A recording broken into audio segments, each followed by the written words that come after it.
Hello my dear friends, you're on the Military Summary channel, and today we will discuss the situation in Ukraine on the 14th of January of 2023. Today we have a lot of very interesting updates, so let's start.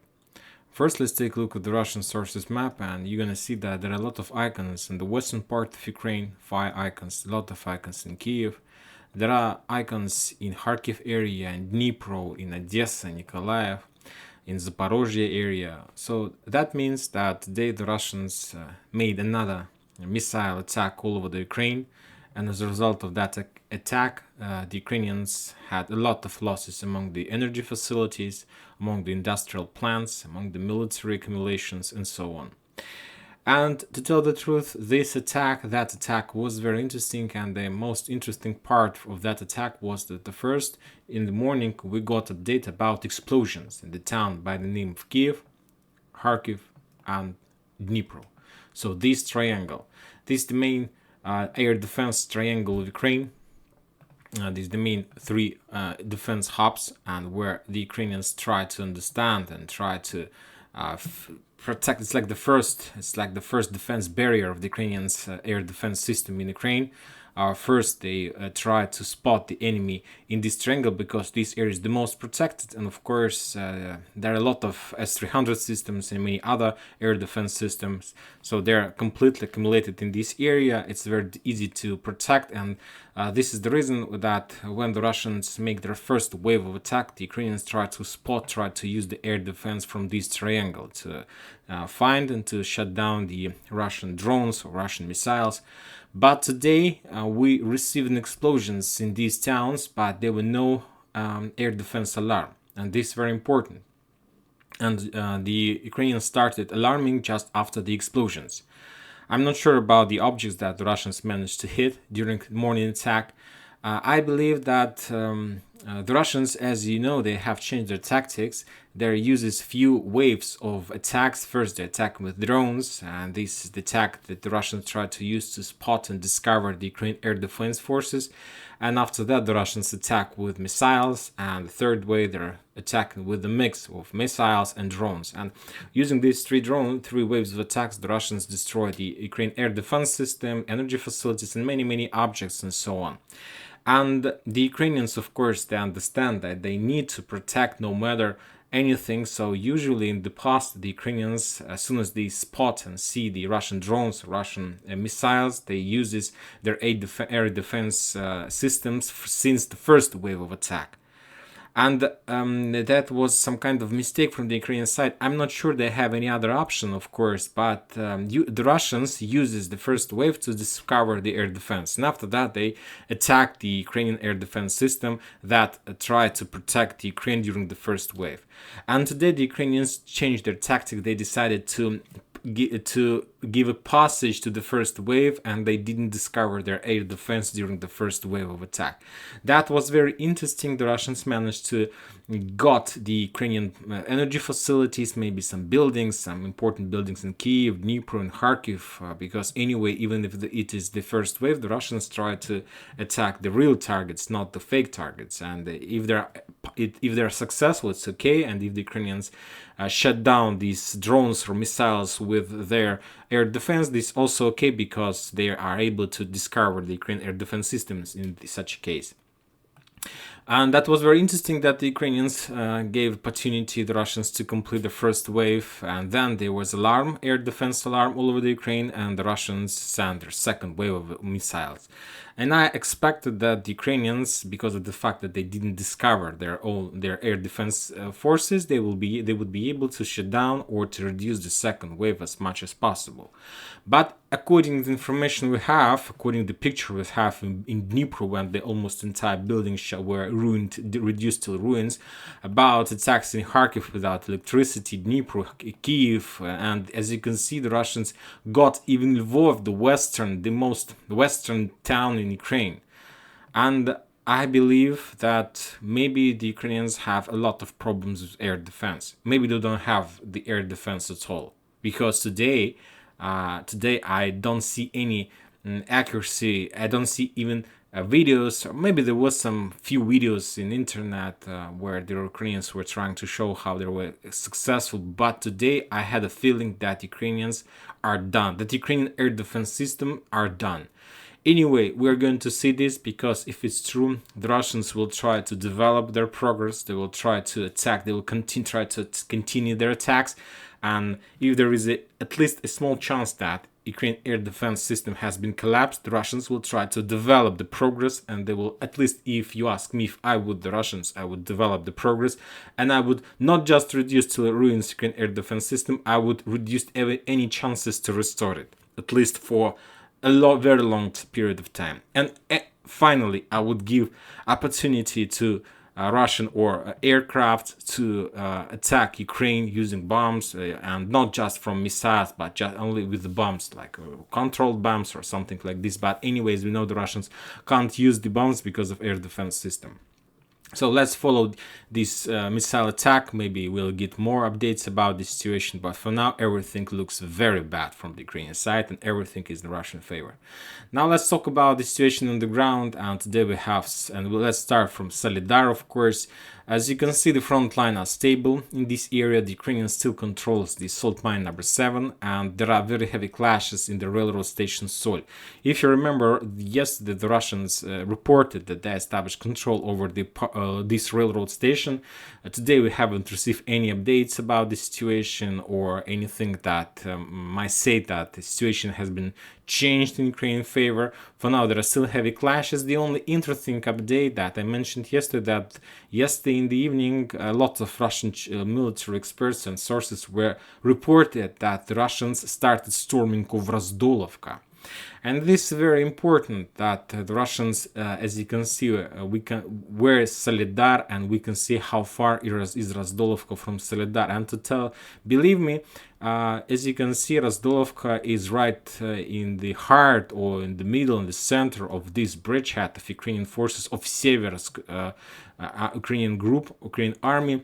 But the Russians somehow decided to attack in this area. And I'll try to explain to you why the Russians yesterday tried to attack in Razdolovka. And as you can see, if we take a look at the Western sources map, you're going to see that there are still a lot of icons. That means that the Russians activated in this area very much, and they need to take Razdolovka because of one important thing. And the thing is that the Russians got control over Soledar, but the Russians still haven't completed one important mission. They haven't crossed the railroad.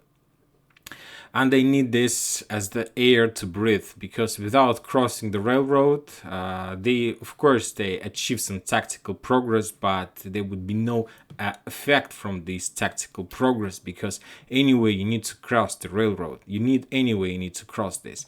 The Russians were trying to cross this railroad near the power plant number 7, but as we discussed, there are very powerful fortification in Blagodatne, and they are able to pin down and to freeze the Russians and to cut all their possibilities to do this. We know that the Russians got control over the railroad station Sol, and some sources are saying that the Russians entered this part of Sol, but they still haven't crossed this railroad, because there are also very heavy Ukrainian fortification. They managed to complete regrouping, and the Ukrainians didn't allow the Russians to cross this railroad. I haven't received any updates or about any attempts from the Russian side to cross Krasna Popovka. I believe that there is a reason for this, and during the previous 24 hours there was at least 3 or even more attempts from the Russian side to storm Razdolovka, and with the attempt to establish control over this town. I'll try to explain to you why the Russians are doing this. First of all, this is the only place the Russians are able to cross this railroad anywhere.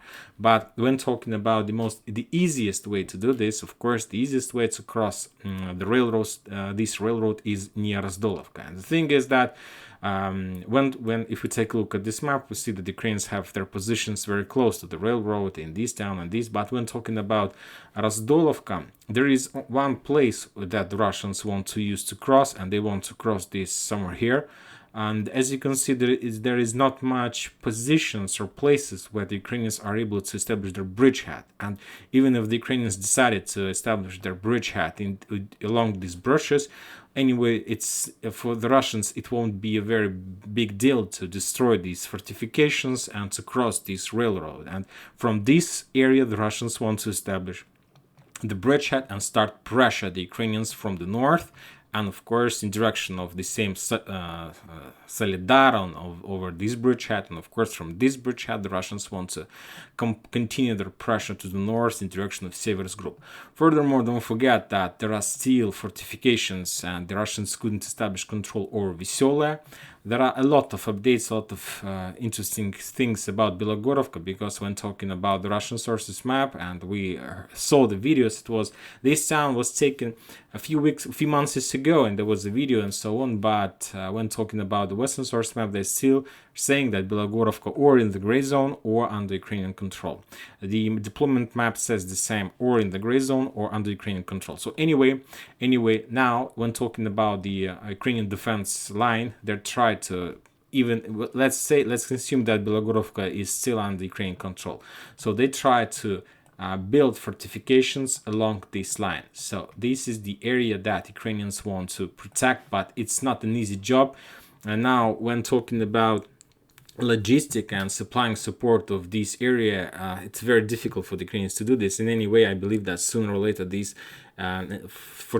defense line will be collapsed, and I believe that this defense line will be collapsed by taking control over Razdolovka. It's a very tasty piece of pie, but the problem when talking about the Russians, they have some certain problems in storming Razdolovka, and the most important problem is that the window of very, let's say, freezy weather has ended.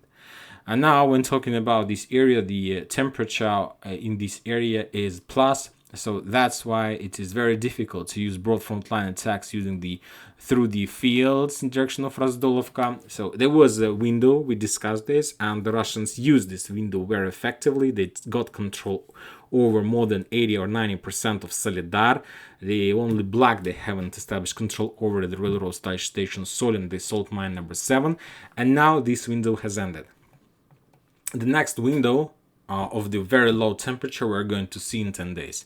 Somewhere after 20th of January, the weather, the temperature will go below the 0 on Celsius, and then the Russians will be able to continue their attacks and to finally to break the situation. When talking about the Ukrainians, 10 days, that's a lot. That's a lot, and that's enough for the Ukrainians to complete their regrouping and to win some time, to bring reserves and to start everything from the beginning. These 10 days is a very painful thing for the Russians, because the Russians also understand that these 10 days is enough to enforce this area and not to allow the Russians to develop their progress. Anyway, situation for the Ukrainians is critical. It's just a matter of time when this front line is going to collapse. Even if the Russians are not able to take these towns like Bilogorovka, Vysyola, Razdolovka, railroad station Sol, and many other towns, it doesn't mean that the Russians are not able to do this at all. They will use their tactic they did before. They will make some kind of artillery storm, massive artillery attack. They will reduce everything to ruins, and they will force Ukrainians to step back. The Russians are able to do this, and they will do this if they are not able to take this territory with, let's say, fast storm attack, fast storm jump, or something like this. When talking about Donetsk, this is, by the way, Donetsk front line. The Russians reported that during the previous 24 hours in the battles for railroad station Sol, the Ukrainians lost about 70 soldiers and something around 10 armored vehicles. So you can see the losses are very high. But anyway, no matter the losses, the Ukrainians still controls this part, and the most important, the Ukrainians haven't allowed the Russians to cross the railroad, and this is the most important. When talking about Krasna Hora, some Russian sources are saying that the Russians controls, let's say, Krasna Hora, something like this. So the Ukrainians just controls the area right in front of this railroad. Some sources are saying that the Russians don't control Krasna Hora at all, that they're just in the gray zone. But anyway, The Russians continue storming this town, and as we discussed, the main goal, the main thing the Russians want to achieve is to cut the supply and support of the northern group of, let's say, of Blagodatne, salt mine number 7, and of course over railroad station Sol. Maybe the same thing the Russians want to do in Razdolovka to cut, but the supply roads are very far from the front line. There is still possibility to supply railroad station Sol from Fyodorovka, Saka, Ivantseti, and so on. So let's see. Now let's get back a little bit to the Kremenaya and Liman front line. Kupiansk, Liman. As you can see, there are very heavy clashes.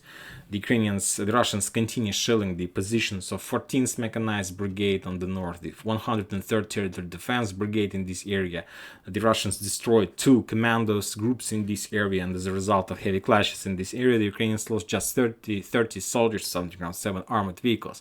So as you can see, the situation is stable. I believe that the Russians have almost the same losses, maybe less, because the Ukrainians don't have so many artillery systems, and the ratio is 1-7. So that means I believe that the Russians' losses are maybe even less, much less. When talking about Liman, there is a fog of war on this territory, because when talking about the Western sources map, we see that the Russians are the Ukrainians got inside of even Kremenaya. They managed to get the outskirts of this town according to this map. But when talking about the Russians, yesterday there was even an icon confirming that the Russians have their position somewhere here. So I can't even tell about who controls which ground on this front line. Maybe the Ukrainians managed to push the Russians to the north, and now the Russians have their position on the north of this road. So some kind of road that needed to be crossed by the Ukrainians, and maybe the Russians, let's call it like this, somewhere here on the north of this road, and the Ukrainians on the south. But anyway, it is very interesting to hear that the Ukrainians got the outskirts of Kremenaya. So that means that maybe they are able to start these days a real storm of this town. So because we know that there are very much a lot of soldiers in this forest on the south, and they're just waiting for one thing. They're waiting for some orders to start. Furthermore, today, as you can see, the Western source map has been updated near Bilogorovka, because the Russians expect that Ukrainians might start offensive operation from the Bilogorovka in direction of Privilya, and it's some kind of logical step to do this, and so maybe they're going to do this, but anyway, everything are stopped by one thing, by the south of Seversk. If the Ukrainians are able to hold these positions, anyway, they need to start the Kremenaya battle, but if there are some problems in the south, they need to step back and find another solution what to do in this case. When talking about Liman front line, the Russians were attacking the Ukrainian 80th Brigade, 71st Jaeger Brigade. They destroyed one commandos group, and as a result of those clashes on the Liman front line, the Ukrainians lost around 50 soldiers and something around 6 armored vehicles. When talking about any artillery duels, as far as I understand, as I know, there were no some kind of effective duels. The Ukrainians didn't lost during the previous 24 hours. They lost nothing from their artillery systems. We've discussed the Seversk and Bakhmut Artyomovsk front line, and now I would like to discuss another important update. This one. Yesterday, if you remember, we mentioned this update, and I was very surprised about this. And as you can see, the Western source map continues showing this small, I don't know how to call this, but it looks like to be the truth, because when talking about deployment map, they have updated their map as well today, and they are also showing a small icon of fire right in front in this area, showing that the Russians managed some kind of penetration. And according to the deployment map, according to the report, I'm not saying that it's true, but they have some sources, they have information about this, that the Ukrainians stopped some kind of Russian penetration in this area, that the Russians started some kind of offensive operation. They managed to break through this area, and as a result of that breaking through operation, as you can see, the Russians managed to get very close to the town by the name of Pritichne. this one. And the place where the Russians do this is, of course, this small cross. The Russians, there is local road. As soon as the Russians complete the clearing of this area in between Andreevka and Kurdyumovka, the Russians cross this canal, and then they move to the north along the brushes, and I believe that they establish their positions in this area. This is a very difficult position to hold. It's the only possible way to hold this position if there were the Ukrainians' positions in this area, and just with a fast attack, the Russians managed to force the Ukrainians to leave these positions, and now the Russians entered the Ukrainian position, and now they try to hold this area. This is a very important bridgehead, and if the Russians are able to keep this area as long as possible, of course, with this, the Russians will be able to establish some kind of fire control over the Belogorod-Delivka, and the most important, the Russians will be able to cut supply of Delivka from the north. There is still a road from the south, and now they need to think how to cut this road as well. For this purpose, they need somehow to get control over the trenches that are located near Zayanovka, this one. And there were at least a few clashes, a few battles for these trenches, and these trenches used to be under Russian, then under Ukrainian control. Now, as far as I understand this, as far as I know, these trenches is under Ukrainian control. So anyway, this is a very critical situation for these three towns like Delivka, Belogora, and Alexandra Shultina. And maybe if it's true, and if the Russians are able to hold these positions, they will try to take control over these towns, three towns. And if the Russians are able to take control over these three towns, I believe that we might see somewhere by the end of the next week the situation like this, as we discussed. And this configuration of this front line might tell us that the Russians can start the encirclement and encirclement operation against New York and Terezhsk agglomeration. Furthermore, this back also very good for another offensive operation, and I'm talking about the south area of Klishchiivka, because the Russians are trying to take control over Klishchiivka for more than 3 weeks, I believe, and they managed just to... This town is completely in the gray zone, but when talking about the Ukrainians, they have very powerful fortifications on the north, this one. They have a stable supply from Chasov Yar, Ivanovskaya, and they are able to use ammo, shells, and so on, and there is a water barrier, and there are not much places, not much roads that the Russians are able to use to attack this fortification.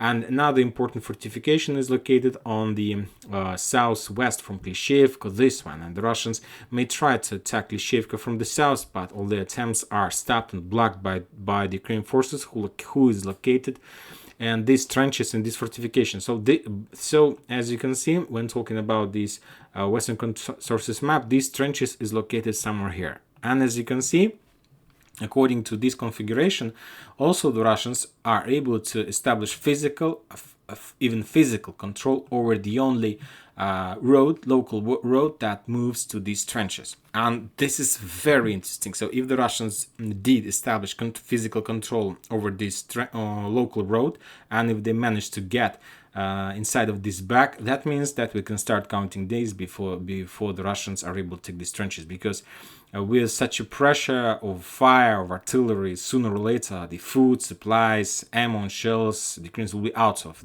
all these things in these trenches. They will be forced to step back in direction of Klishchiivka through the fields, or even in direction of these trenches. So, and if this fortifications falls, the entire Klishchiivka will fall automatically, because the Russians will be able to move using the local roads and brushes to the north, to this forest area, let's say, and they will be able to encircle these fortifications as well.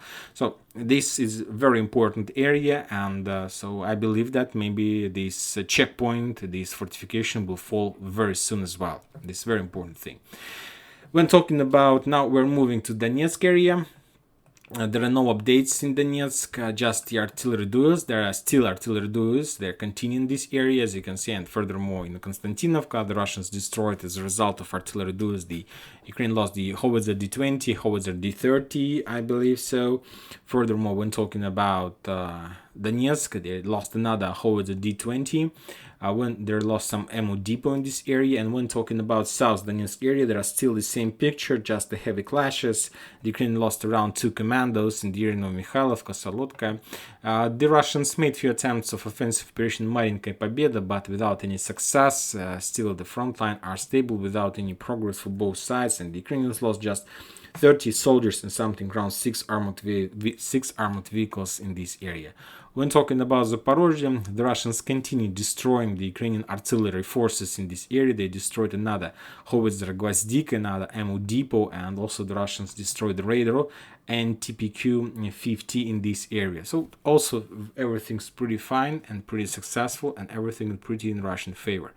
So as you can see, situation has been a little bit stabilized as soon as the window of very low temperature passed, and or the Russians can develop something during this hot weather, we can say, or the Russians need to wait for another window of the low temperature, and then they will be able to complete the story with Razdolovka, Veselaya, and the south of Seversk group. From the Ukrainian side, they have got the outskirts of Kremenaya, and I believe that they need to start doing something just to change the media atmosphere. They need to show some progress, some victories. The question is if they are able to do this. Because I believe they do, they are able, but with the price they need to pay for Kremenaya will be very high for the Ukrainians. And that's it for today. Military Summer channel reminds we condemn any violence in Ukraine. Thank you for watching. Subscribe to my channel, put your likes, join my Patreon. Have a good day. Bye bye.